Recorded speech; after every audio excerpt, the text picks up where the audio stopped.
জিন ভূতের কবর। গ্রামের নাম দত্তপুর। গ্রামটা শান্ত, চারপাশে সবুজ ধানক্ষেত, পুকুরের জল কুয়াশায় ঢাকা, আর দূরে বটগাছের ছায়া যেন কারো অদৃশ্য চোখের মতো তাকিয়ে থাকে। কিন্তু এই গ্রামের দক্ষিণ প্রান্তে একটা এলাকা আছে যেটা সবাই এড়িয়ে চলে, মরাভিটা। মরাভিটার ঠিক মাঝখানে আছে একটা পুরনো, ভাঙা কবর।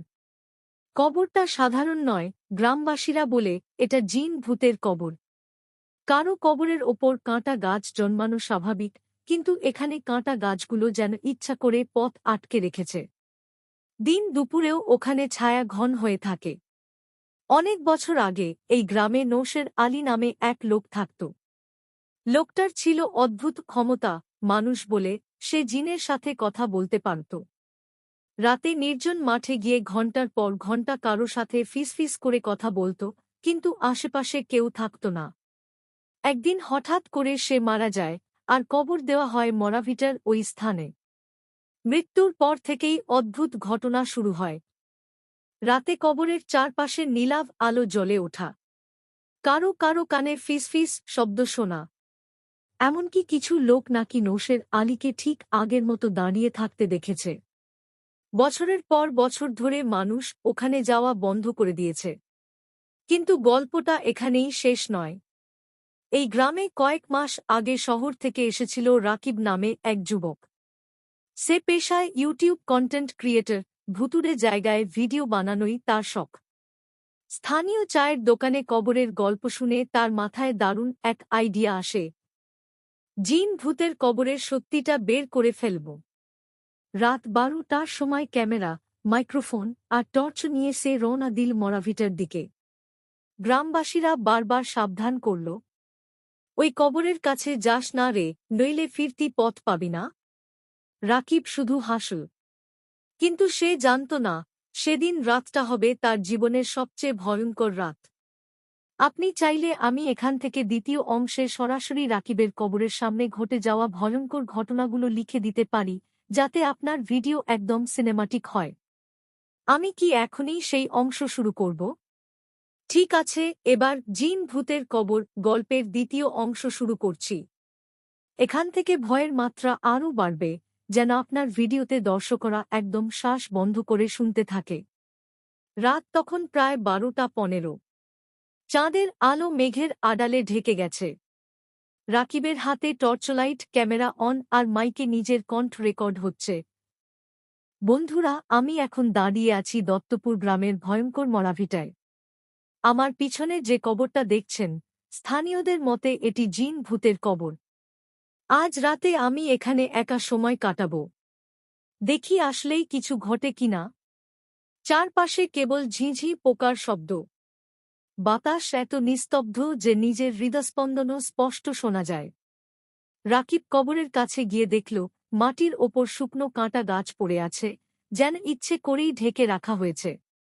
হঠাৎ মাইকের ভেতর অদ্ভুত এক ফিসফিস আওয়াজ ভেসে এল, এখান থেকে চলে যা। রাকিব প্রথমে ভেবেছিল বাতাসের শব্দ, কিন্তু রেকর্ডারে স্পষ্ট শোনা যাচ্ছিল কথাটা। তার বুকের ভেতর ধক করে উঠল। তবুও সাহস করে সে কবরের চারপাশে ঘুরে ভিডিও করতে লাগল। ঠিক তখনই কবরের পেছন দিক থেকে একটা ঠান্ডা হাওয়া এসে তার গায়ে লাগল। টর্চের আলো কাঁপতে লাগল। সে আলো ফেলে দেখল, একটা নীলচে ধোঁয়া ধীরে ধীরে কবরের ওপর থেকে উঠছে, আর ধোঁয়ার ভেতর অস্পষ্টভাবে এক জোড়া চোখ জ্বলছে। রাকিবের গলা শুকিয়ে এল। সে ভিডিও চালু রেখেই জিজ্ঞেস করল, কে কে আছেন? উত্তরে আবারও সেই কণ্ঠ, তুমি প্রতিশ্রুতি ভেঙেছ, এখানে কেউ আসে না। হঠাৎ ধোঁয়াটা ছায়ার মতো আকার নীল, লম্বা, চিকন, মাথায় টুপি, চোখে আগুনের মতো লাল রং। আর ঠিক তখনই রাকিবের ক্যামেরা হঠাৎ বন্ধ হয়ে গেল, টর্চ নিভে গেল। অন্ধকারে সে শুধু শুনতে পেল পায়ের নিচে শুকনো পাতার মচমচ শব্দ, যেন কেউ ধীরে ধীরে তার দিকে এগিয়ে আসছে। রাকিব আতঙ্কে ব্যাকপ্যাক থেকে বাড়তি টর্চ বের করল, কিন্তু টর্চের আলো জ্বালাতেই দেখল তার সামনে দাঁড়িয়ে আছে সেই ছায়া, কিন্তু এবার মুখ স্পষ্ট, নৌশের আলী। চোখ দুটো রক্তলাল, মুখে অর্ধেক হাসি অর্ধেক ঘৃণা। নৌশের আলীর কণ্ঠ ভেসে এল। যারা আমার কবরের শান্তি ভাঙে তাদের আত্মা এখানেই পুঁতে রাখ। কথা বলেই মাটির নিচ থেকে যেন হাজারো হাত বেরিয়ে রাকিবের পা আঁকড়ে ধর। আপনি চাইলে তৃতীয় অংশে আমি লিখ কিভাবে রাকিব ওই রাতের পর হারিয়ে গেল আর গ্রামে নতুন ভয়ঙ্কর গুজব ছড়াল, যা আপনার ইউটিউব ভিডিওতে একদম চরম পরিণতি দেবে। আমি কি তৃতীয় অংশে এগিয়ে যাব? ঠিক আছে, এবার জিন ভূতের কবর গল্পের তৃতীয় অংশ শুরু করছি। এখানেই ভয়ের মাত্রা চরমে পৌঁছাবে আর ঘটবে এমন কিছু যা আপনার ভিডিওর দর্শকদের গায়ে কাঁটা দিয়ে তুলবে। রাকিবের পা শক্ত করে ধরে আছে মাটির নিচ থেকে বের হওয়া সেই কালো, শুকনো হাতগুলো।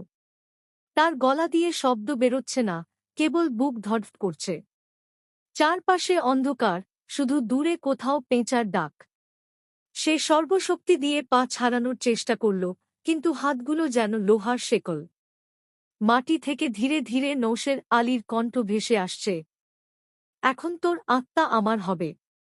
তুই চিরদিন মরাভিটায় থাকবি। হঠাৎ মাটি কেঁপে উঠল। রাকিব বুঝে উঠার আগেই তার পা মাটির ভেতরে টেনে নিতে শুরু করল। ক্যামেরা মাটিতে পড়ে গিয়ে রেকর্ড করছিল শুধু রাকিবের ভয়ঙ্কর চিৎকার আর মাটির ভেতর থেকে আসা কর্কশ হাসি। তারপর সব নিস্তব্ধ।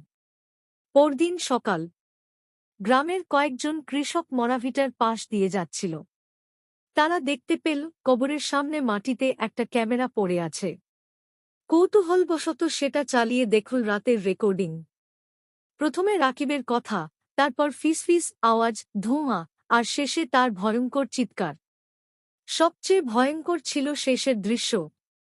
ক্যামেরা মাটিতে পড়ে থাকলেও দেখা যাচ্ছিল কবরের গায়ে হালকা নীল আলো, আর কবরের পাশে রাকিবের জুতোর ছাপ মাটি থেকে ধীরে ধীরে মিলিয়ে যাচ্ছে, যেন কেউ তা গিলে নিচ্ছে।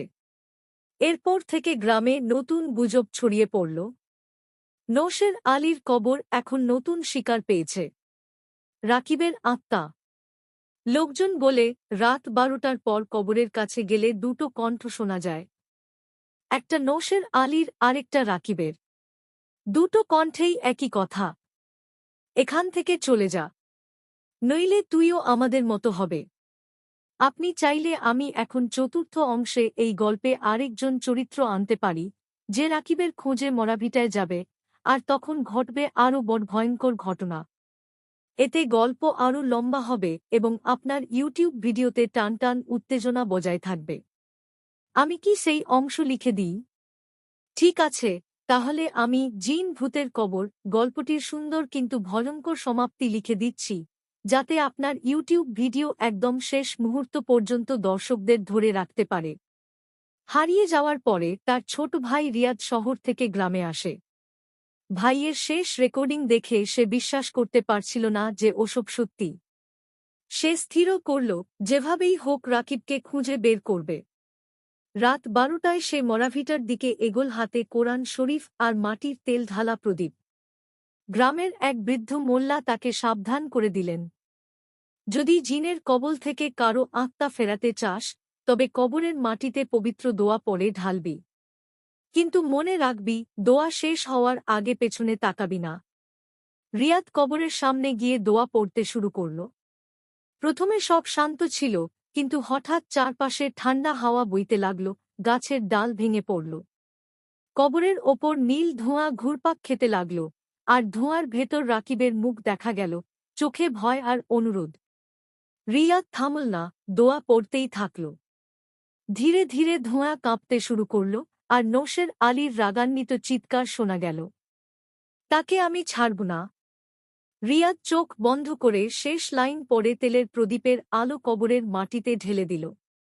হঠাৎ তীব্র আলোর ঝলকানি, তারপর সব নিস্তব্ধ।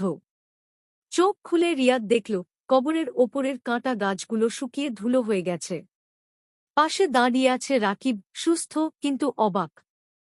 ভাই দুজন কবর থেকে দূরে সরে এল। যাওয়ার সময় পিছনে তাকিয়ে দেখল কবরের ওপর একটি সাদা কবুতর বসে আছে, আর বাতাসে মৃদু ফিসফিস। আমাকে মুক্তি দেওয়ার জন্য ধন্যবাদ। এভাবেই মরাভিটার জিন ভূতের অভিশাপ ভাঙল। গ্রামবাসীরা আবার সেখানে যাতায়াত শুরু করল, কিন্তু কবরের পাশে এখনো মানুষ প্রদীপ জ্বালিয়ে রাখে, যেন কখনো সেই অভিশাপ আর ফিরে না আসে।